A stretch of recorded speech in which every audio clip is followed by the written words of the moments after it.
अस्सलाम वालेकुम दोस्तों। पाकिस्तान एक दो रोज में आईसीसी टी20 वर्ल्ड कप के लिए अपना स्क्वाड अनाउंस करेगा, क्योंकि फर्स्ट मई तक स्क्वाड अनाउंस करना बहुत जरूरी है। इस बात में आगे बढ़ने से पहले मैं आज आपको तीन छोटे छोटे क्लिप्स दिखाऊंगा जो आपके लिए देखना थोड़ा इसलिए जरूरी है। मैं आपको एक बैकग्राउंड के तौर पर यह दिखाना चाह रहा हूँ।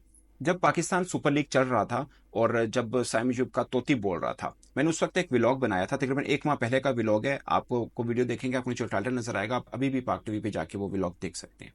उसके अंदर मैंने एक व्लॉग किया था, लोगों ने बड़ा मजाक उड़ाया था। मैंने कहा था कि साउथ शकील, अगर मेरे पास ऑप्शन, मेरी मेरे मेरे ख्याल में Saud Shakeel is much better option than Saim Ayub, ये मैंने कहा था। और उस पर लोगों ने मेरे नीचे बहुत ही अजीब किस्म के कमेंट पड़े। आप अभी जाके पढ़ सकते हैं। लोगों ने बड़ा मजाक उड़ाया था कि ये क्या बोल रहे हो तुम, कहाँ साइम अयूब, कहाँ साउथ शकील। और मैंने उसकी रीजन भी दी थी कि वो क्यों बेहतर था।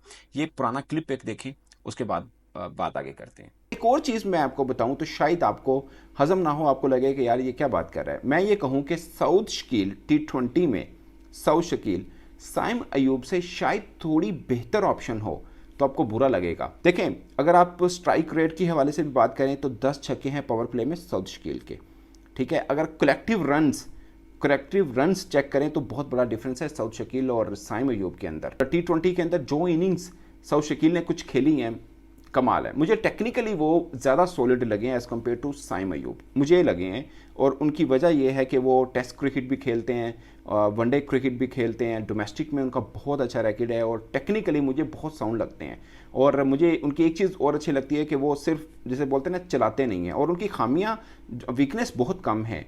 मसलन आप इंटरनेशनल क्रिकेट में जब आए, मैं उस पर्सपेक्टिव में देख रहा हूँ तो साइम अयूब को ट्रैप करना निस्बतन आसान है as compare to Saud Shakeel, ये मेरा ख्याल है। दोस्तों, आपने क्लिप देखा और एक और छोटा सा क्लिप इसी से रिलेटेड मैं आपको दिखाऊंगा, जिसमें मैंने बताया था कि साइम अयूब जो है पाकिस्तान सुपर लीग के अंदर 6 विकेट्स ले चुके थे उस वक्त जब मैंने ये ब्लॉग बनाया था। मैंने कहा था क्या आप साइम अयूब को इंटरनेशनल क्रिकेट में या वर्ल्ड कप में बॉलिंग देंगे, ये मैंने सवाल उठाया था वहां पर भी। मतलब मेरा कहने का मतलब था कि आप वर्ल्ड कप या बड़े मैचेस के अंदर शायद आप उनको बॉलिंग के ऑप्शन के तौर पर यूज ही ना करें, वो सिर्फ एज ए बैटर खेलेंगे। ये मैंने उस वक्त कहा था। मैं ये नहीं कह रहा कि उसको बॉल नहीं देंगे, हो सकता है दे भी दें बाद में। लेकिन मैंने बोला था कि फंसे हुए मैच में या इस तरह के सिनेरियो जहां पे पार्टी विकेट होगी वहां पे उसको बॉल नहीं मिलेगी। ये छोटा सा क्लिप देखें। 6 विकेटें हैं साइम अयूब की, मगर आप पीएसएल के अंदर की परफॉर्मेंस को लेकर आपको लगता है कि आप वर्ल्ड कप में या इंटरनेशनल मैच के ऊपर भी आप उनको बॉलिंग का चांस देंगे। तो दोस्तों, ये अपने जो दो क्लिप देखे, ये एक माह पुराने हैं। मैं ये नहीं कह रहा कि मैं सेंस ज्यादा है, बट मेरा एक सिंपल एक फार्मूला है। जिस बंदे की टेक्निक अच्छी है, जो अब्दुल कादिर साहब अल्लाह जना से फरमाए, मैं उनसे बहुत कुछ सीखता था। मैंने बहुत बार उनके इंटरव्यूज किए थे और बड़ी मैं उनके साथ मुलाकातें करता था, क्योंकि मुझे उनसे बहुत कुछ सीखने को मिलता था। वो अक्सर एक बात कहते थे, जो टेस्ट क्रिकेट खेल रहे हैं ना, वो हर क्रिकेट खेल सकता है, क्योंकि टेस्ट क्रिकेट में आपको बाजू का पावर हिटिंग भी चाहिए, बाजू का आपको डिफेंस चाहिए, बाजू का आपको सिर्फ टेक्निकल शॉट चाहिए। जो उसमें तगड़ा है वो सब क्रिकेट में तगड़ा है, ये उनका फार्मूला था, उनको ये लगता था। और मुझे लगता है कि जो पाकिस्तान के फर्स्ट क्लास क्रिकेट में होकर ऊपर आते हैं ना, वो जैसा भी हमारा स्ट्रक्चर है वो फिर भी तगड़ा होगा। जैसे साउथ शकील हैं, वो तगड़े प्लेयर हैं। आप उनको कभी फिर आजमा के देख लेगा, वो तगड़े हैं, वो बुरे नहीं हैं। Again, Abdullah Shafique is much better option than Usman Khan, ये मैं कई बार कह चुका हूं। अब मैं आपको एक छोटा सा क्लिप दिखाता हूं। रोबिन्सन, जो कि न्यूजीलैंड के ओपनर हैं। मैं न्यूजीलैंड में 3 बार गया हुआ हूं और मैंने उनका डोमेस्टिक स्ट्रक्चर देखा है। टोटल 45 लाख आबादी का वो मुल्क है। आपको पता है पाकिस्तान क्रिकेट बोर्ड के एम्प्लॉयज की तादाद 1100 है, उनके सिर्फ 80 हैं। फिर भी चीजें कैसे उनकी स्ट्रीमलाइन है। वो हर वर्ल्ड कप का सेमीफाइनल खेलते हैं, फाइनल भी खेले हुए हैं। और हमने सिर्फ एक वर्ल्ड कप जीता है ना, हम उनसे एक स्टेप ऊपर आप कह सकते हैं, मगर उनका और हमारा गैप स्ट्रक्चर वाइज बहुत ज्यादा है। तो मैंने बोला था कि रुबिन्सन जो उनका ओपनर है ना, वो बहुत तगड़ा ओपनर है। क्यों? क्योंकि मैंने उनको डोमेस्टिक में देखा है, उसकी 187 की स्ट्राइक रेट है रुबिन्सन की, 187 की। हमसे ज्यादा तगड़ा उनका डोमेस्टिक स्ट्रक्चर है, उसमें से उठ के वो आए हैं।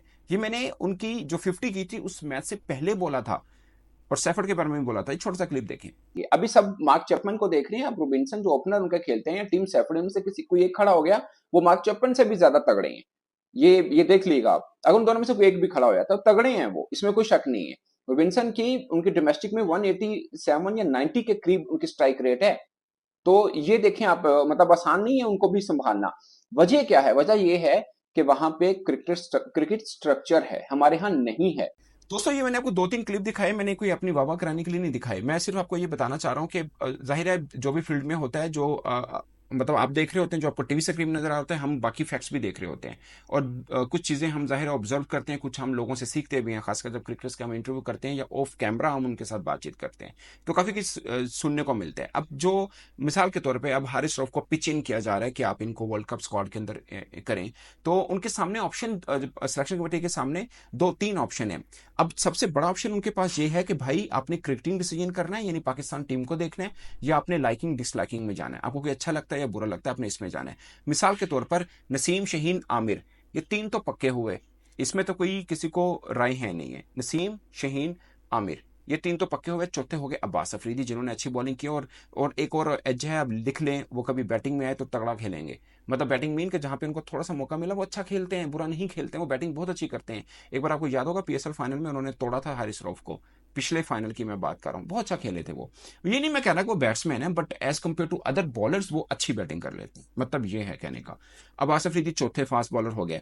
अब आपको तीन स्पिनर्स लेके जाने, 7 बॉलर्स वाली ऑप्शन होती है, बाकी 8 आपको बैटर्स ऐड ऑन करने होते हैं, ये मतलब 15 का स्क्वाड ये बनता है। तो 4 तो हो गए आसिफ अफरीदी। अगर आपको रखना भी है तो आपके पास और ऑप्शन क्या है? आपके पास ऑप्शन जमान खान है, आपके पास आमिर जमाल की एक ऑप्शन, मेरी भी वो पांचवी छठी ऑप्शन बनती है, बट अगर आप ज्यादा बढ़ना चाह रहे हैं तो फिर आपके पास आमिर जमाल भी है, आपके पास वसीम जूनियर भी है, आपके पास हारिस रऊफ भी है। इनमें से आपको एक लेना है। तो मुझे तो मेरी फर्स्ट चॉइस तो जमान खान है, भले उनको पिछले मैच में मार पड़ेगी, मैं हमेशा उनको मैं बोलता हूँ T20 के अच्छे बॉलर हैं वो, आप उनको ऐसे इग्नोर मत करें, वो एक आधा बुरा मैच हो जाता है, किसी का भी हो जाता है। जमान खान अच्छे बॉलर हैं, बुरे नहीं है, उनको साथ अटैच रखेंगे, उनको हौसला देंगे, कॉन्फिडेंस देंगे, तो तगड़े बॉलर बनेंगे। तो ये बनता है। अब कुछ को पसंद है, आप हारिस रऊफ को पिचन करना चाह रहे हैं, कप्तान भी चाहते हैं हारिस रऊफ को, तो ठीक है, आपकी मर्जी है। बट आप क्रिकेटिंग डिसीजन करना है, आपको टीम का इंटरेस्ट चाहिए, तो फिर आपको उस तरह से डिसीजन करना है। आप वही करेंगे जिनको बहुत बार आजमाया हुआ है, फिर दोबारा आपने रन मशीन को बॉलिंग लाइनअप में खड़ा कर देना है, तो वो आपकी मर्जी है, मुझे लगता है।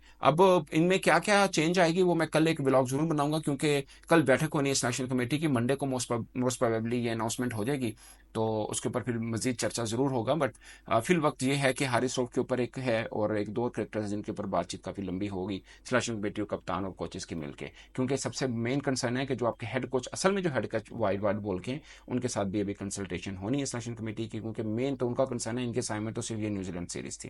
तो दोस्तों आपकी इस पर क्या राय है, अपने राय कमेंट के साथ में जरूर आएगा। मेरे तरफ से अब तक के लिए इतना ही, इजाजत दीजिए, अल्लाह हाफिज।